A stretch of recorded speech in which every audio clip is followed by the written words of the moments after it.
اگرچہ مومن کی ترجیح آخرت ہے، مومن کی ترجیح دنیا نہیں ہے، لیکن دنیا کو ترک کرنے سے منع کیا۔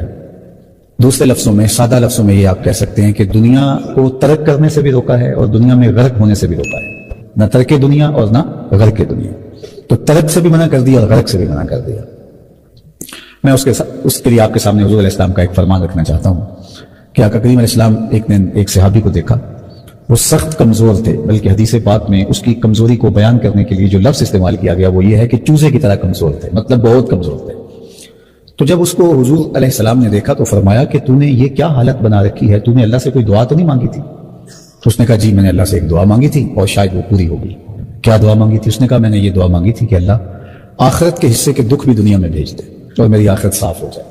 تو شاید وہ دعا قبول ہو گئی اور مجھے طرح طرح کے مسائب، آلام، پریشانیاں، بیماریاں، دکھ، اذیتیں، اپنوں اور بیگانوں کی طرف سے پہنچائی جانے والی تکلیفیں انہوں نے توڑ کے رکھ دی اور میری وہ حالت ہے جو آپ دیکھ رہے ہیں۔ تو بظاہر تو اس نے اپنی آخرت بچا لی اور دنیا جیسے تیسے بھی گزر جائے گی، لیکن حضور علیہ السلام نے اس بات پر اس کو داد و تحسین سے نہیں نوازا، بلکہ اسے فرمایا کہ تو نے یہ کیوں کہا کہ آخرت کے حصے کے دکھ دنیا پہ آ جائیں؟ تو نے یہ کیوں نہیں کہا ربنا آتنا فی الدنیا حسنۃ وفی الآخرۃ حسنہ، اے اللہ مجھے دنیا میں بھی بہتریاں دے دے، مجھے آخرت میں بھی بہتریاں دے دے۔ تو اس دنیا میں ہم لوگ ذلیل ہونے کے لیے نہیں آئے اور آخرت کی ذلت بھی گوارا ہم نہیں کر پاتے، تو پھر ایک ایسی متوازن زندگی ہمیں گزارنی چاہیے جس سے یہ دنیا بھی اچھی ہو اور وہ دنیا بھی اچھی ہو۔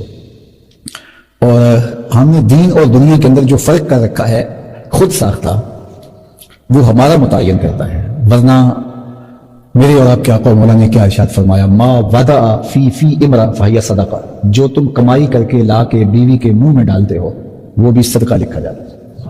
جو تم رزق کماتے ہو اور اس سے اپنے بچوں کی ضرورتیں پوری کرتے ہو وہ بھی صدقہ لکھا جاتا ہے۔ بلکہ کاشتکار، زمیندار جب کھیتی بوتا ہے اور یا باغ لگاتا ہے تو باغوں میں پھل آتے ہیں یا جو ہے وہ سرسبز کھیتی کے اوپر خوشے پھوٹتے ہیں، تو جانور آ کر کے اس سے، چڑیاں آ کے چگ لیتی ہیں، اپنی خوراک پوری کر دیتی ہیں باغ سے، اس کی فصل سے۔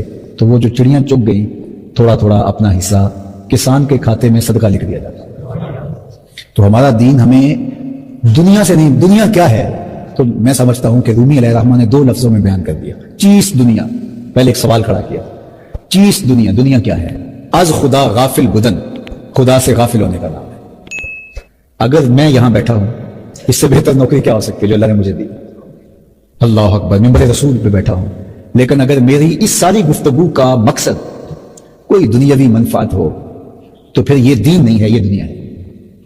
اور اگر ایک شخص دکان پہ بیٹھا ہے اور اس کا مقصد اپنے بچوں کو رزق حلال دینا اور اس لیے رزق کمانا کہ میں سوال کی ذلت سے بچ جاؤں، میری ضرورت سے زیادہ ہو تو معاشرے کے لوگوں تک پہنچاؤں جو کسی وجہ سے کما نہیں سکتے، ان نیات کے حصول کے ساتھ وہ رزق حلال کماتا ہے تو اس کا یہ کمانا بھی دین بن جاتا ہے، وہ دنیا نہیں رہتی۔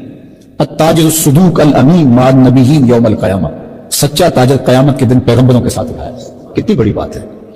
القاسب حبیب اللہ، جو شخص کسب کرتا ہے، کمائی کرتا ہے تو اس کے ہاتھ میں چھالے پڑ جاتے ہیں، چڑیاں آ جاتی ہیں، تھکن سے جو ہے وہ چور ہو جاتا ہے، تو اس کے لیے اعزاز کیا دیا، کتنا بڑا اعزاز، القاسب حبیب اللہ، وہ اللہ کا حبیب ہے۔ حضور نے فرمایا انا حبیب اللہ، میں اللہ کا حبیب، کتنا بڑا اعزاز ہے حضور۔ اس کا حصہ اس مزدور کو بھی ملا، اس کام کرنے کے والے کو بھی ملا، القاسب حبیب اللہ، وہ بھی اللہ کا حبیب ٹھہرا، کتنا بڑا اعزاز اس کو نصیب کر دیا گیا۔ تو پھر دنیا کیا ہوئی؟ خدا سے غافل ہونا۔ تو وہ غافل چاہے یہاں بیٹھ کے ہو چاہے وہاں بیٹھ کے ہو۔ تو نیت کے فرق سے دنیا بنتی ہے اور دین بنتا ہے۔ چور اور چوکیدار دونوں جاگتے ہیں، لیکن ایک کا جاگنا عبادت ہوتا ہے اور ایک کا جاگنا معصیت ہوتا ہے۔ جاگتا ہے دست بھی مثل نگہباں رات بھر، وہ اگر نیت بری تو سب عمل بیکار ہے۔